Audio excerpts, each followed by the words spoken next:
우리 김선 목사님이 오신 지가 이제 한 2달, 그러니까 10월 달에 오셔서 10월, 11월 2달 동안 사역을 쭉 하셨습니다. 열심히 노력하시고 은혜를 끼치기 위해서 힘쓰시는 모습을 보니까 저도 참 마음의 기쁨이 되고 시간마다 은혜를 많이 받습니다. 또 그리고 여러분들도 열심히 협력하고 또 신앙생활을 열심히 하려고 하는 모습을 보면서 얼마나 감사하고 기쁜지 모릅니다. 교회가 이렇게 건강하게 또 은혜 가운데서 잘 세워지는 모습을 보면 저로서는 큰 기쁨이요 보람입니다.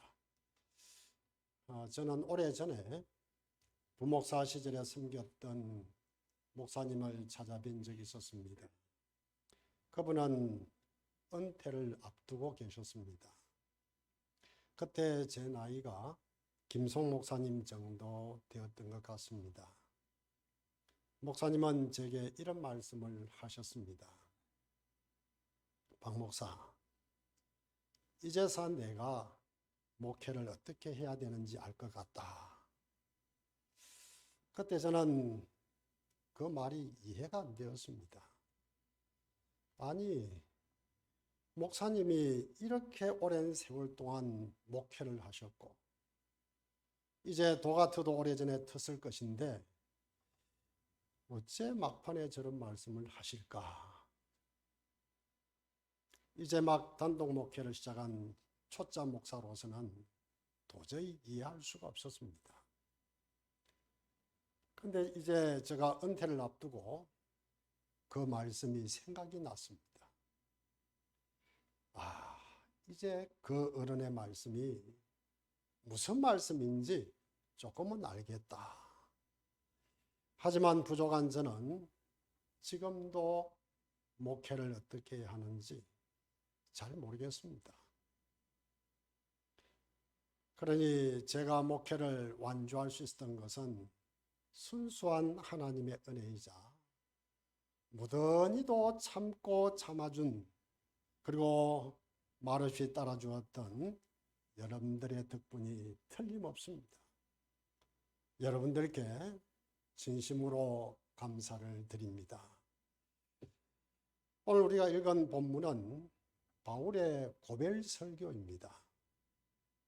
에베소를 떠나는 바울은 열심히 수고해서 세운 교회와 성도들을 다시 만날 수 없을 것이라는 생각이 들었습니다. 왜냐하면 성령께서 바울에게 결박과 환난을 당할 것이라고 미리 알려주셨기 때문입니다. 그래서 바울은 마지막 작별 인사라도 하고 싶은 마음으로 에베소 지역에 있는 교회의 장로들을 밀레도로 불렀습니다. 기배를 받은 장로들은 하던 일을 멈추고 재빨리 달려왔습니다. 여기서 말하는 장로는 교회 지도자들을 말합니다. 바울은 달려온 장로들에게 고별 설교를 했습니다. 그 고별 설교 전체에는 평소와는 달리 내가라는 말과 나는이란 말을 무려 14번이나 사용하고 있습니다. 그리고 오늘 본문에도 5번이나 나옵니다. 바울 사도가 사도답지 않게 자꾸 내가 하는 것은 자기를 드러내기 위한 것이 아닙니다. 그것은 하나님이 자기를 어떻게 사용해 주셨는가를 지도자들이 잘 알기를 바라는 마음에서 그렇게 했던 것입니다. 바울의 고별 설교 내용을 요약하면 이렇습니다. 내가 아시아에 들어온 첫날부터 지금까지 내가 어떻게 살아왔는지 여러분들은 잘 알고 있습니다. 이제 나는 성령의 인도로 예루살렘에 가지만 아마도 순교하게 될 것 같습니다. 거기서 죽게 되면 주님을 위해서 기꺼이 순교하겠습니다. 그러니 여러분들은 에베소에 있는 성도들을 잘 돌봐 주십시오. 그리고 나는 에베소에 있는 동안에 은이나 금이나 의복을 탐하지 않았습니다. 나로 인해서 손해를 보고 억울한 일 당한 사람이 있으면 말해 주십시오라고 말했습니다. 그리고 본문 35절에 보면 마지막으로 이렇게 권고했습니다. 범사에 여러분에게 모본을 보여준 바와 같이 수고하여 약한 사람들을 돕고 또 주 예수께서 친히 말씀하신 바 주는 것이 받는 것보다 복이 있다 하심을 기억하여야 할지니라. 이 말씀을 마친 뒤에 모두 다 무릎을 꿇고 함께 기도를 했습니다. 기도가 끝나자 모두 다 크게 울면서 바울의 목을 껴안고 입을 맞추고 다시는 바울의 얼굴을 보지 못할 줄 알고 근심하면서 전송했던 것입니다. 사도와 성도들, 교회 목회자와 교회가 보여주는 참으로 아름다운 모습입니다. 오늘 서울제일교회의 공식적인 사역을 마무리하면서 저는 바울 사도의 의미심장한 고별 설교와 같은 말씀을 감히 전할 수는 없습니다. 그럼에도 불구하고 33년간의 사역을 마무리하면서 여러분들에게 마지막으로 몇 가지를 당부하는 것이 좋을 것 같다는 생각이 들어서 오늘 이 자리에 섰습니다. 첫째로 하나님과 교회를 사랑하시기를 바랍니다. 신앙생활을 하는 사람은 하나님을 당연히 사랑합니다. 왜 우리가 하나님을 사랑해야 합니까? 하나님이 우리를 사랑하셨기 때문입니다. 하나님은 우리를 얼마나 사랑하셨는지 하나밖에 없는 아들을 십자가에 죽도록 내어주셨습니다. 왜 그랬을까요? 우리를 사랑하시는 하나님은 지옥 갈 우리를 천국으로 인도하기 위해서입니다. 하나님은 자기 아들의 목숨보다 우리를 더 사랑하신 것이죠. 이것보다 더 대단한 사랑이 여러분 어디에 있겠습니까? 로마서 5장 8절에 보면은 우리가 아직 죄인 되었을 때에 그리스도께서 우리를 위하여 죽으심으로 하나님께서 우리에게 대한 자기의 사랑을 확정하셨느니라고 말씀하고 있습니다. 십자가는 하나님의 사랑의 증거입니다. 우리를 위해 자기 아들을 십자가에 죽이신 하나님, 이런 하나님을 사랑하지 않는다면 그 사람은 하나님을 제대로 만나지 못한 사람이라 볼 수밖에 없습니다. 사랑하는 성도 여러분, 우리를 위해 대신 죽으시고 우리에게 천국을 선물로 주신 하나님을 진정으로 사랑하시기 바랍니다. 그리고 성도 여러분, 교회를 사랑하시기 바랍니다. 왜 그렇습니까? 교회는 우리를 사랑하셔서 십자가에 돌아가시고 부활하신 예수님이 우리에게 주신 선물이기 때문입니다. 바울은 에베소서 5장 25절에서 그리스도께서 교회를 사랑하시고 그 교회를 위하여 주심과 같이 사랑하라 라고 말씀하고 있습니다. 그래서 교회는 예수님이 우리 사람을 사랑하셔서 자기의 피로 만드신 것이므로 우리는 교회를 사랑해야 합니다. 그러면 우리가 어떤 사랑을 해야 합니까? 예수님의 사랑을 해야 합니다.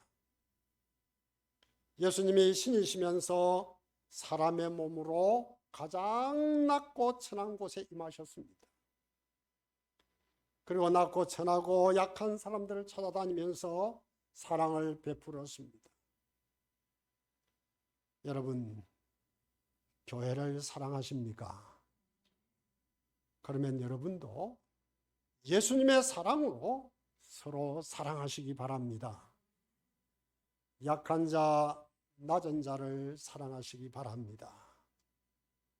약한 자가 누굽니까? 과와 가부라고 그랬습니다. 가지지 못한 자입니다. 병든 자들입니다. 아무도 돌아보지 않는 소외된 자들입니다. 이제가 신앙생활을 하겠다고 찾아와서 믿음으로 살겠다고 하는 약한 자들입니다. 사랑하는 성도 여러분, 약한 자에게 더 없이 약해지셔야 합니다. 낮은 자를 대할 때 더 낮은 자리로 내려가시기를 바랍니다.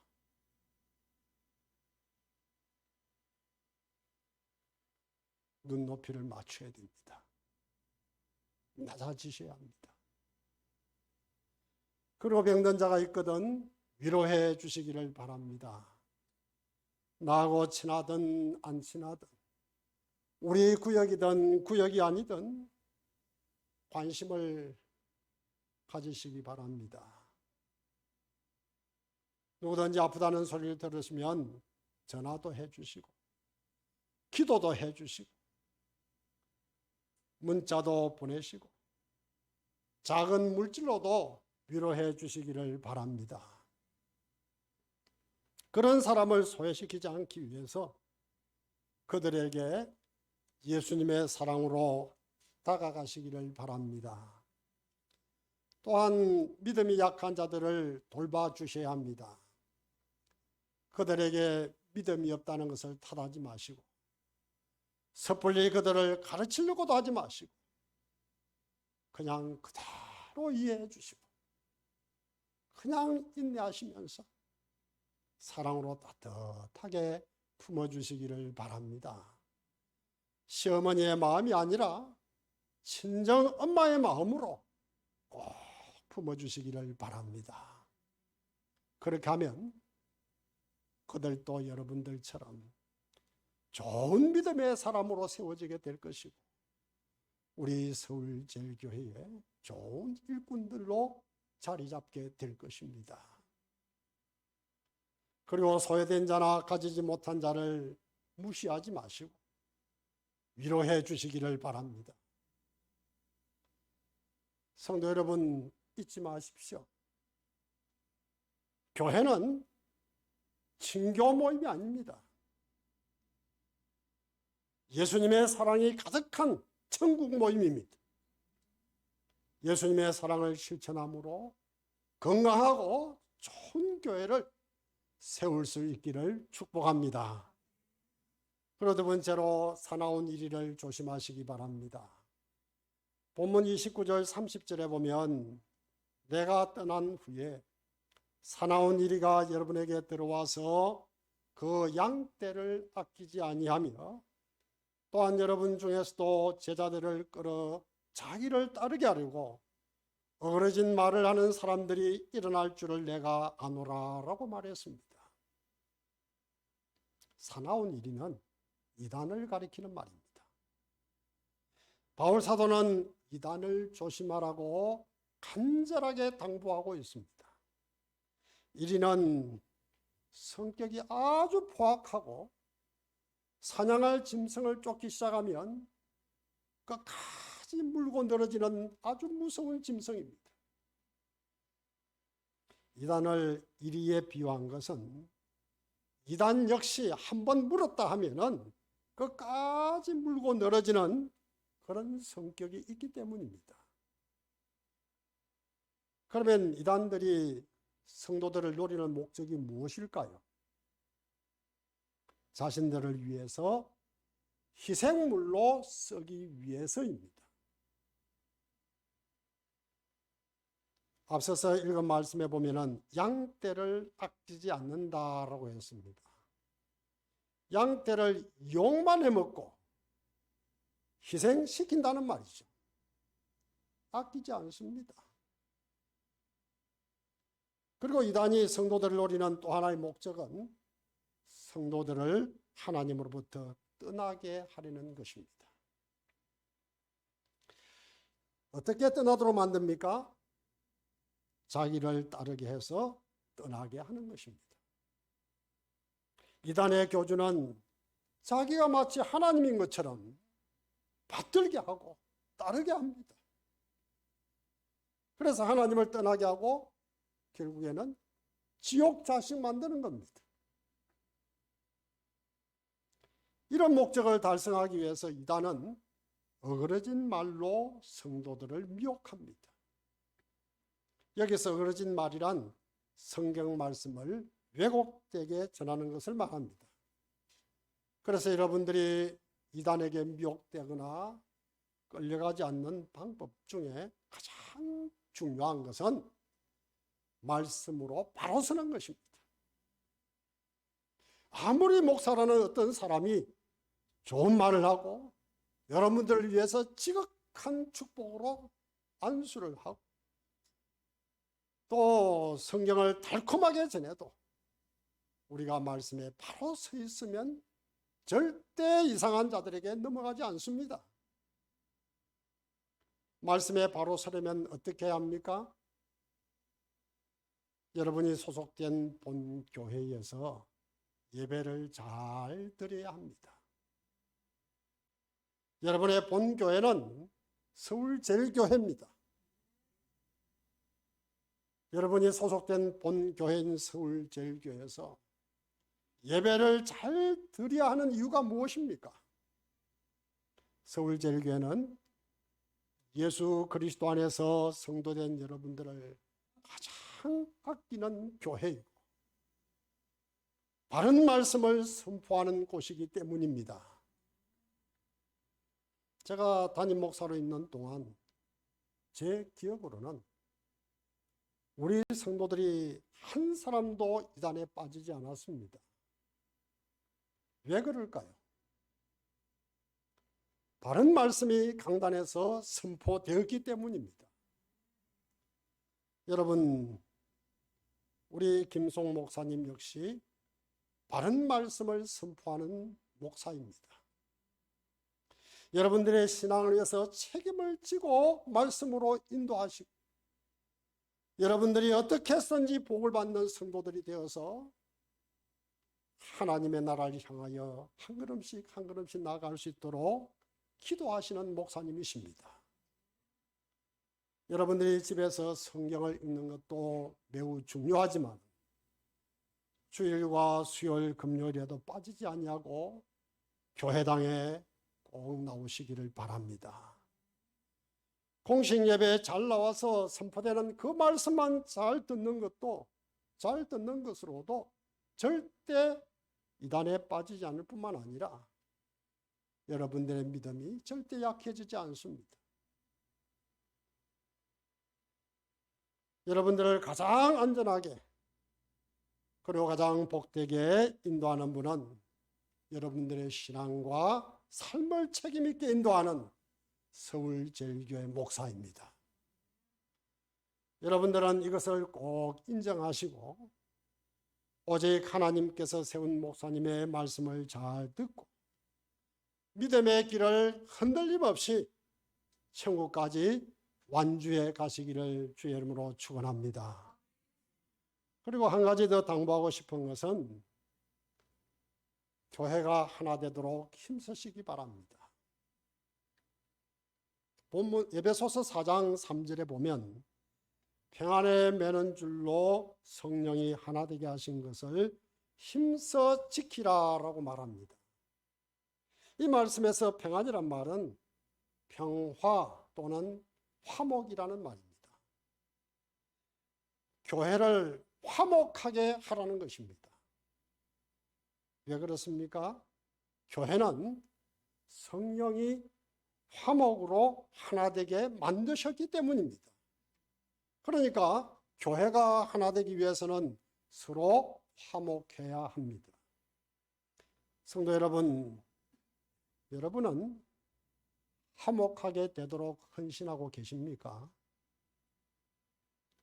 전도회 모임이나 구역 모임이나 이런 성도들의 모임이 아무리 서먹하고 냉랭한 분위기 속에 있다 할지라도 여러분이 그곳에 들어가기만 하면 화목한 분위기가 만들어지는 것 같습니까?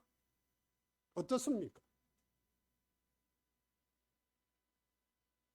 화목하지 못해서 교회가 없어지고 쪼개지는 교회가 너무도 많습니다.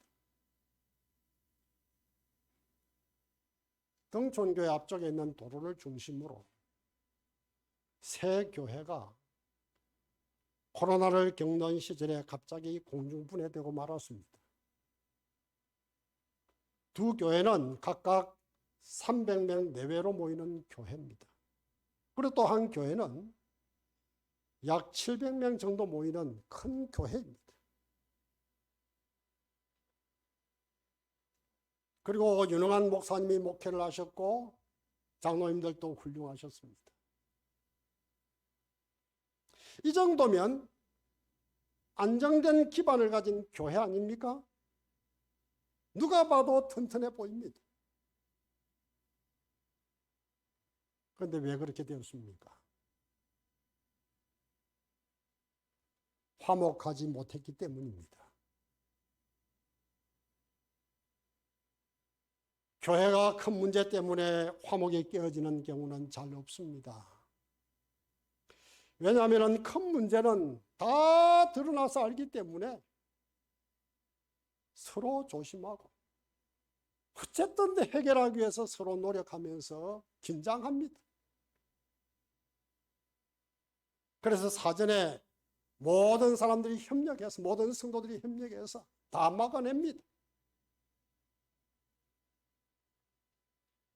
큰 구멍이 생겨서 물이 줄줄 새는 바람에 집이 무너지게 생겼는데 안 막는 사람이 어디 있겠습니까? 어쨌든 불부터 끄고 보자 그렇게 말하지 않겠습니까? 그런 것을 생각해 보면 사소한 문제로 화목이 깨어지는 경우가 훨씬 더 많습니다. 작은 문제가 모이다 보면 걷잡을 수 없을 정도로 화근이 되고 여기저기서 문제가 되고 여기저기서 이런저런 말들이 막 일어납니다. 그래서 여기저기 구멍이 송송 나서 와르르 무너지게 되는 것입니다. 여러분, 사소한 일에 불평하지 마시고 다투지 마시기 바랍니다. 웬만하면 이해하시고 양보하시고 청소하러 나왔느냐 안 나왔느냐 그런 문제가 뭐 그렇게 중요합니까? 김치가 안 익었다고 김치가 너무 익었다고 반찬이 만리정리 여러분 그런 하찮은 일로 화내고 다투지 마시기 바랍니다. 그것이 뭐 그렇게 중요합니까? 우리가 밥 먹으러 교회 온 사람도 아닙니다. 주님의 일을 하기 위해서 밥을 먹는 겁니다. 그런데 앞뒤가 바뀌어져서 밥이 중요하게 되면 되겠습니까? 하지만 여러분들이 정말 화를 내야 될 일들이 있습니다. 영적으로 잘못된 것을 보면은 화를 내고 하나님의 영광을 가리는 일이 있으면 싸우기도 해야 합니다. 하나님이 원하시는 일을 하지 않을 때도 싸워야 합니다. 사랑하는 성도 여러분, 싸워야 할 일과 싸우면 안 되는 일을 잘 구별하시기를 바랍니다. 그것이 하나님을 제대로 만난 사람들의 행동입니다. 하나님을 제대로 만난 사람은 절대로 하찮은 문제로 화내지 않습니다. 할 일이 얼마나 많은데 그런 것으로 에너지와 시간을 왜 낭비해야 합니까? 사소한 문제, 그런 문제를 두고 시시비비를 가릴 필요가 뭐가 있습니까? 좀 양보하고 좀 손해도 좀 보고 시간이 지나면 이해하겠지 하고 지나갈 수도 있지 않습니까? 그래서 우리는 서로 받아들이면서 시간을 가지고 조금 기다려주고 화목한 분위기를 위해서 참아줄 수 있는 그런 관계가 되어야 합니다. 사랑하는 성도 여러분, 여러분들에게 당부하고 싶은 것은 하나님과 교회를 사랑하시기 바라고 목사님을 존경하시기 바랍니다. 그리고 무엇보다 성도들끼리 화목하게 지내시고 하나 되시기를 부탁합니다.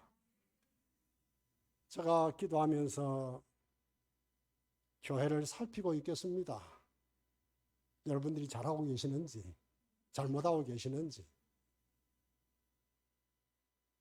마지막으로 저로 인해 손해를 보았거나 억울한 일을 당한 사람이 있으면 그것이 변상할 정도로 큰 문제가 아니라고 하면은 그냥 이해해 주시기 바라고 용서해 주시기를 바랍니다. 사랑하는 성도 여러분, 저와 제 가족들을 많이 사랑해 주셔서 진심을 다해 감사드립니다. 부족한 저를 위해서 기도해 주시고 아픈 저의 집사람을 위해서 철야 기도를 하고 물심양면으로 도와주신 그 은혜를 평생 잊지 아니하고 마음에 새기면서 기도하면서 지내겠습니다. 저는 오늘 은퇴식을 하지만 주인공은 저가 아니라 하나님이요 여러분이라 생각을 합니다. 주님의 은혜가 아니면 여러분의 헌신이 아니면 오늘 저는 이 자리까지 오지 못했습니다. 오늘 은퇴하는 자리에서 가장 중요한 사람은 여러분들입니다. 평소 오후 예배에 잘 참석하지 않는 사람이라 할지라도 은퇴 예배 모두 참석해 주셔서 저의 마지막 가는 길에 함께 해주시면 고맙겠습니다. 저는 오늘 이 교회를 떠나지만 여러분이 너무 보고 싶을 때 가끔 교회에 들릴지도 모르겠습니다. 그때 반갑게 맞이해 주시기를 바랍니다. 사랑하는 성도 여러분, 진심으로 사랑합니다. 그리고 마음을 다해 감사드립니다.